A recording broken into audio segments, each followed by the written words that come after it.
Hola mga Katutski, kamustas?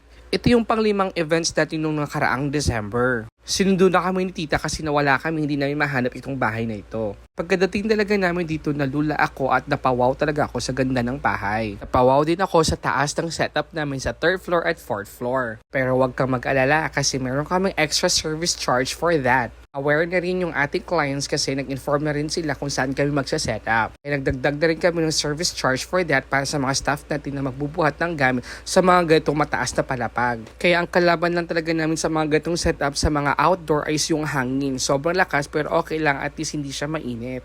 Kaya pagkadating ng pagkain, inakyat na namin at ilagay na namin sa shaping dish kasi maya-maya magsisimula na sila. Kaya ito yung ating mga pagkain. Meron tayong rice, meron tayong baked mac, meron tayong beef caldereta, cordon bleu, sipo egg, fish fillet, mango tapioca, free puto assorted, tsaka yung iced tea. Itong events pala ay pangalawang house blessings ng ate ng best friend ko. Nakakatuwa lang dahil lagi kami ang pinipili nila na magiging part ng celebrations nila. Kaya lagi namin sinisigurado na laging masarap ang pagkain at maganda ang serbisyo. Kaya kung naghahanap ka ng mura at masarap, what are you waiting for? Book your events now in Podolicious. So whatever you choose to do, happiness is homemade.